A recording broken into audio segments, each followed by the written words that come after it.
So, ini adalah pameran yang pertama, Jakarta Architecture Festival. Pameran yang sangat beragam di mana kita bisa menunjukkan bahwa kota Jakarta ini adalah kota yang sangat kita cintai karena kita mempunyai keberagaman itu.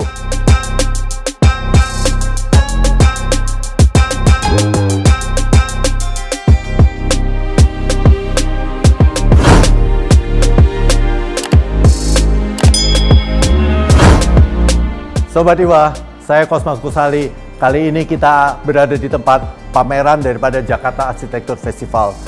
Saya kebetulan juga ditunjuk untuk menjadi kurator dan mendesain pameran tersebut. Nah, apa sih yang mau kita pamerkan kali ini? Yang kita akan pamerkan adalah mengenai Jakarta in Transition. Apa artinya Jakarta in Transition? Artinya bagaimana kota Jakarta itu yang tidak akan menjadi ibu kota lagi dan dia akan berubah. Apa sih yang menjadi perubahan itu? Nah, kita tahu di dalam pameran ini saya sebagai kurator akan menunjukkan kepada kalian semua bahwa Jakarta itu mempunyai kekuatan. Apa sih kekuatan dari Jakarta? Kekuatan Jakarta adalah keberagaman yang dimilikinya. Nah, kali ini dalam pameran ini kita tidak hanya memamerkan apa yang menjadi pemikiran para arsitek, tapi juga begitu banyak komunitas-komunitas lainnya. Ya, mari kita sama-sama telusuri pameran tersebut. Di sini kita bekerja sama dengan para seniman-seniman dari IKJ, Ikatan Kesenian Jakarta. Ya, mereka sedang melakukan penelusuri Sungai Ciliwung mulai dari Cikini sampai ke Muara Karang. Dari situ kita bisa melihat apa sih yang sebenarnya yang ada di kota Jakarta ini. Banyak sekali yang kita suka tidak ketahui, guys, yaitu di belakang sungai-sungai itu sebenarnya apa sih yang menariknya. Kita dari sini kita bisa tahu bahwa pemandangan ini adalah sesuatu yang sangat berbeda. Ya, memang ada yang kumuh, tapi juga ada yang sangat menarik, misalnya sangat hijau, yang kita tidak sangka ya hal-hal seperti ini dimiliki oleh Jakarta. Maka dari itu, inilah yang menjadi kemenarikan daripada pameran tersebut. Kita bisa tahu kota Jakarta ini menjadi lebih hebat lagi, lebih luas lagi, dan lebih dalam. Nah, kita bisa contohnya, kita bisa lihat, guys. Ya, kita melihat bahwa contohnya anak ini ya kelihatannya hidup di daerah yang kurang terawat, tapi kita bisa lihat bagaimana senyuman muka daripada anak-anak tersebut. Jadi kita tidak bisa menilai orang hanya dari secara visual saja, tapi kita harus memahami apa yang sebenarnya mereka alami. Nah, disinilah yang ingin kita pamerkan. Bahkan di sini juga kita mau menunjukkan bagaimana penurunan daripada air tanah di kota Jakarta ini. Ya, kalian bisa lihat bahwa sekarang kota Jakarta sudah sinking sampai 4,5 meter. Maka dari itu, pengetahuan yang kita pamerkan di sini menjadi sangat penting. Di sini kita berkolaborasi juga dengan kreatif dan respon anak-anak Jakarta ya, dari usia 6 sampai 17 tahun. Kita ada 17 anak yang kita interview ya dengan kuratornya Gisan Jaya. Kita ingin mengajukan 2 pertanyaan saja, yaitu apa sih artinya rumah dan apa artinya Jakarta buat anak-anak tersebut. Kenapa anak-anak itu penting, guys? Karena anak-anak itu adalah masa depan daripada bangsa ini. Kita kalau suatu saat akan duduk di dalam sebagai orang-orang yang menentukan kebijaksanaan, kita harus tahu apa yang menjadi pemikiran daripada anak-anak tersebut. Karena mereka yang akan menjadi masa depan daripada bangsa ini. Makanya kali ini kita juga menginterview anak-anak.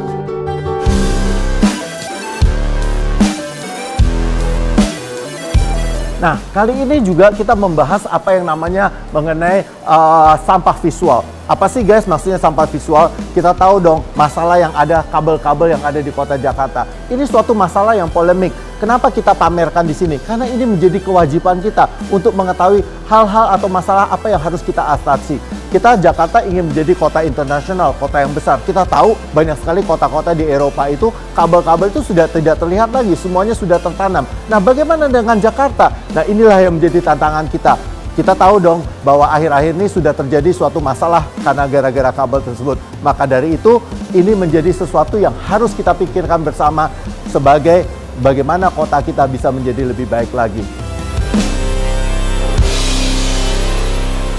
Nah, kali ini ada beberapa karya yang merupakan karya hasil sayembara. Ini tidak terbuat, tidak terbangun, tapi ini merupakan ide-ide yang baik buat kota Jakarta. Ini adalah yang saya sebut sebagai The Last Paradise. Ya, kenapa? Karena ini merupakan bangunan yang kita rencanakan 900 meter, ketinggiannya 150 lantai. Yang terdiri dari material-materialnya ada recycling daripada sampah-sampah yang ada di kota Jakarta ini. Dan kemudian bangunan ini merupakan lokasinya yang kita letakkan di Jalan Es Parman. Karena zaman dulu guys, es Parman itu sangat hijau. Tapi Anda tahu dong, kalian tahu dong sekarang itu sudah seperti apa. Nah, makanya ini merupakan suatu peringatan kita. Bagaimana kita bisa membuat suatu paradise, suatu menara yang sangat hijau, ya, setinggi 900 meter. Dan ini menjadi ikon baru daripada kota Jakarta. Nah, semoga pemerintah kita di masa depan, kalau Jakarta tidak menjadi ibu kota lagi, hal seperti ini bisa terlaksana.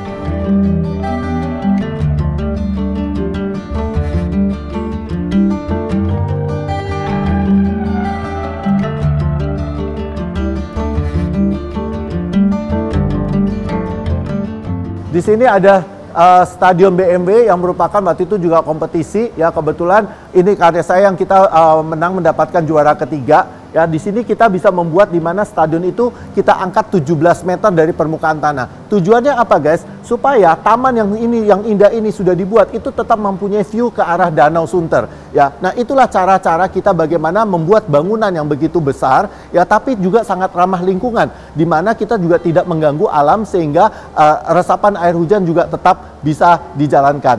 Nah, kali ini juga kita membawa kepada perlombaan waktu itu Galeri Nasional. Di Galeri Nasional ini apa yang kita lakukan? Kita membuat suatu bangunan yang sangat futuristik yang akan menjadi ikon kota Jakarta baru juga. Nah, di sini yang paling penting yang kita lakukan adalah bagaimana kita mengangkat ruang hijau itu sehingga yang tadinya biasanya peraturan DKI ruang hijau itu 20-25%, kali ini kita bisa mendapatkan 75%. Kita membuat ruang publik yang begitu besarnya. Tujuannya apa guys? Kita tahu di Indonesia atau di Jakarta ini kita sangat membutuhkan ruang-ruang publik. Kenapa kita membutuhkan ruang publik? Karena masyarakat kita tuh sebenarnya huniannya tuh menjadi sangat terbatas. Mereka itu tidak mempunyai ruang-ruang yang bisa membuat mereka itu bahagia. Maka dari itu kita harus memberikan mereka ruang-ruang publik ini. Kita tidak bisa merubah rumah mereka menjadi lebih besar atau apa. Tapi setidak-tidaknya kita bisa memberikan fasilitas sama mereka supaya mereka menjadi lebih baik lagi dalam secara emosi dan cara berpikir. Nah, kenapa ruang publik itu perlu? Mari kita lengok ke sini.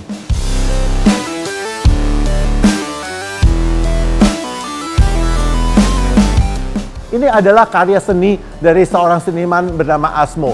Dia tahu, dia adalah orang-orang yang selalu memperhatikan rumah-rumah yang ada di pinggiran bentaran kota, sungai-sungai yang ada di kota Jakarta.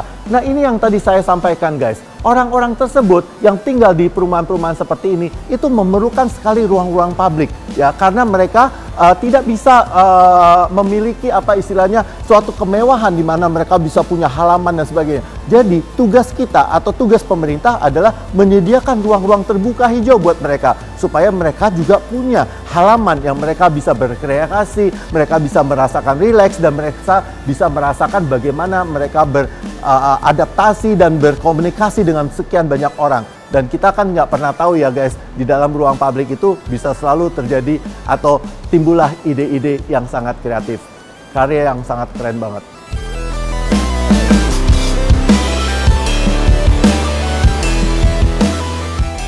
Nah, di sini kita tentu akan menelusuri begitu banyak ide-ide daripada para arsitek-arsitek lainnya. Teman-teman kita yang kita kurasikan, ya, di sini banyak sekali proyek-proyek yang misalnya sudah dibangun atau merupakan hanya hasil perlombaan atau masih dalam proses pembangunan. Ya, ini merupakan hal-hal yang sangat kreatif. Kita memerlukan ide-ide daripada arsitek-arsitek ini. Tapi kalau para sobat Iwa bisa melihat bahwa karya-karya yang kita kurasikan ini adalah karya-karya yang benar-benar memperhatikan kesinambungan dan memperhatikan mengenai kebalance yang ada di kota Jakarta. Jadi bukan soal bagaimana bangunan itu menjadi keren, tapi juga bagaimana bangunan itu bisa berfungsi buat masyarakat luas.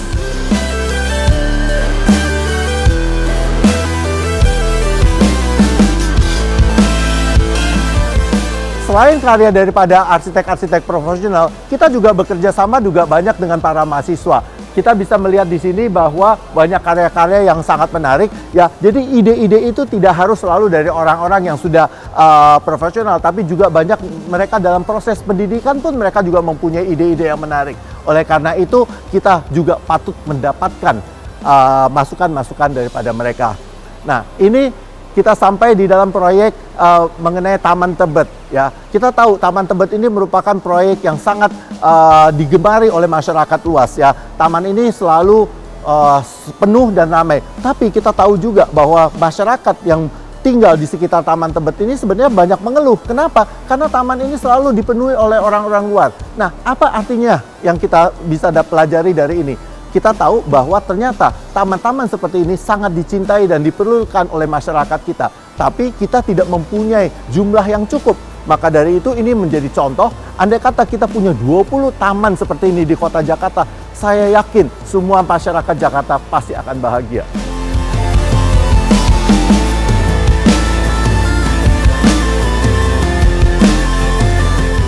Nah, di sini kita juga punya contoh miniatur ya, diorama yang dibuat oleh Art Beruang ya. Kita bisa melihat bagaimana Jakarta zaman dulu. Melawai Plaza ya, bagi mereka yang melihat ini, mengenali ini, pasti dong usianya udah beda banget ya. Jadi di situ kita di sini Anda bisa tahu bagaimana keberagaman di dalam kita memamerkan dan mengkurasikan karya tersebut. Dan ini adalah logo daripada JAF, Jakarta Architecture Festival. Anda bisa lihat dong bahwa logo ini kita buatnya dari apa sih? Kita buatnya semua dari bambu ya, dan bambu ini hanya dengan sistem ikat dan sistem pasak. Apa sih yang sebenarnya kita mau sampaikan di sini? Kita mau menyampaikan bahwa membuat sesuatu yang berbentuk kontemporer itu tidak harus berarti harus menggunakan high teknologi. Kita juga bisa menggunakan teknologi tradisional yang kita miliki. Jadi di sini bangunan atau karya-karya kontemporer ini juga bisa dilakukan secara tradisional. Nah, guys, kita kepengen supaya ini menjadi masukan buat kita semua para arsitek bahwa kita tuh harus selalu memperhatikan apa yang menjadi budaya lokalitas kita. Karena budaya lokalitas itulah yang menjadi kekuatan daripada kearsitekturan kita.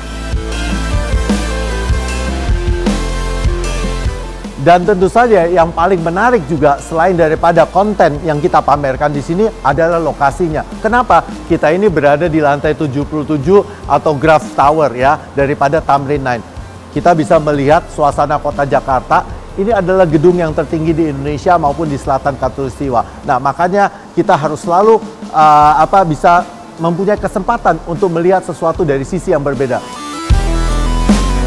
Nah, selain karya-karya arsitektur yang begitu modernnya, kami juga memamerkan di sini adalah mengenai rusun, rumah susun. Hal-hal ini adalah bentuk-bentuk arsitektur yang diperlukan oleh kota ini. Kita tahu dong bahwa kota ini semakin hari semakin padat. Maka kita harus bisa membangun rumah-rumah yang menjadi lebih layak huni lagi buat masyarakat kita, masyarakat kota Jakarta. Makanya kita ada 4 rusun di sini yang merupakan hasil daripada sayembara dan yang sekarang sedang dibangun. So, makanya dari itu kita di sini memberikan suatu masukan-masukan kepada semua pihak, kepada semua masyarakat bahwa apapun yang kita lakukan itu possible. Selain itu, kita di sini juga memamerkan banyak sekali sketsa-sketsa. Pernahkah kalian melihat sketsa-sketsa? Nah, itu kan udah jarang sekali ya. Ini merupakan hal-hal yang menurut saya akan menjadi sangat menarik. Kenapa? Ini juga bisa menjadi souvenir atau cindera mata buat kita. Bukan hanya sekedar pengetahuan, tapi juga ini akan diminati oleh sekian banyak orang-orang luar negeri. Inilah ciri khas kita, kota Jakarta. Makanya teman-teman, jangan lupa untuk datang ke tempat ini dan nikmati kita semua ini. Nah, kali ini kita juga memamerkan berbagai macam ide-ide. Ini adalah salah satu karya animasi yang kita buat mengenai bagaimana kota Jakarta di tahun 2045. Nah, jadi kita tuh adalah orang-orang yang sangat kreatif, yang sebenarnya kita bisa membayangkan beyond atau jauh ke depan. Tapi itulah pentingnya kita untuk selalu bersatu, pentingnya kita untuk memamerkan apa yang kita miliki dan kemampuan yang kita miliki. Nah, selain itu, di sini juga ingin kita tunjukkan Glodok itu dari zaman dahulu, guys. Ya, jadi dia itu mulai Glodok itu merupakan daerah istilahnya daerah perdagangan yang sangat kuat. Tapi kita tahu bahwa Glodok itu bukan pecinan ya, tapi Glodok itu dari dulu adalah multicultural. Nah, di sini kita bisa melihat bagaimana perkembangan itu, bahkan sampai saat ini Glodok menjadi salah satu area kulineri yang sangat digemari. So, dari sini kita tahu bahwa Jakarta itu adalah kota yang beragam dan punya kemampuan untuk lebih hebat lagi karena kita adalah sangat majemuk.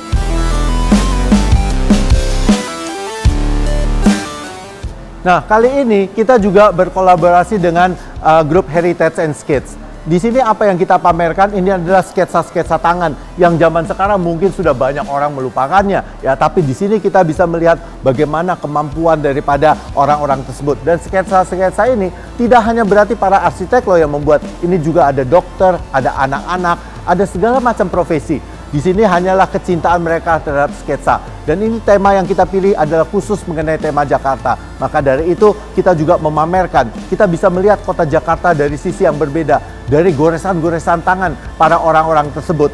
Dan ini adalah sketsa yang kita buat justru pada saat sebelum pembukaan di tanggal 17. Kita mau menunjukkan bagaimana kota Jakarta ini dari lantai 77. Dan bagaimana para sketsa-sketsa ini bisa memberikan pandangan mereka terhadap kota tersebut. So, dari sini kita ingin menghargai kota kita. Kalau kita bisa memahami, kita juga bisa menghargainya lebih hebat lagi. Dan tentu saja tidak ketinggalan adalah suatu puisi mengenai kota Jakarta. Kota Jakarta itu bagaikan seorang ibu yang melahirkan, ya kan? Terus kemudian dia banyak sekali mengalami penderitaan demi anaknya. Tapi bukan berarti tidak ada masa depan, bukan berarti semua sesuatunya adalah putus asa. Kita tahu bahwa kita pasti akan menjadi kekuatan. Nah, kenapa yang kita pikirkan demikian? Saya sebagai kurator selalu memikirkan bahwa Jakarta itu mempunyai kekuatan karena keberagaman dia. Jadi walaupun Jakarta tidak akan menjadi ibu kota lagi, kita tidak akan pernah takut. Kita tahu bahwa justru keragaman yang menjadi kekuatan itu yang akan membuat Jakarta menjadi lebih hebat lagi. Karena Jakarta bukan menjadi playground para politik lagi. Kalau selama ini setiap kali Jakarta ingin menjadi lebih maju, kita selalu terhambat dengan masalah-masalah politik. Kedepannya kita menjadi bebas. Kita akan menjadi orang-orang yang lebih bergairah untuk membangun kota Jakarta. Jadi marilah kita bersama-sama menjaga keberagaman kita, dan marilah bersama-sama kita membangun kota Jakarta kita. Ya, tentu saja kita tidak hanya satu sisi aja ya, tapi kita juga tentu ingin mendengarkan pendapat dari semua teman-teman kita. Makanya kita di sini punya yang namanya wish tree ya. Kalian bisa menulis apa keinginan atau harapan kalian semua terhadap kota Jakarta dan menggantungkannya di sini supaya suatu saat semua impian-impian kita semua bisa menjadi kenyataan. Salam dan sukses selalu.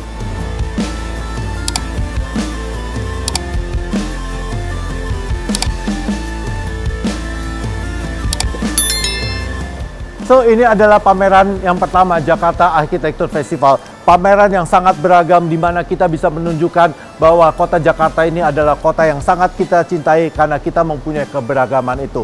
Makanya, Sobat Iwa, datanglah ke pameran Jakarta Architecture Festival di Tamrin 9 Autograph Tower lantai 77. Jangan lupa follow and subscribe Iwa TV, The Pilot, Simply Inspiring.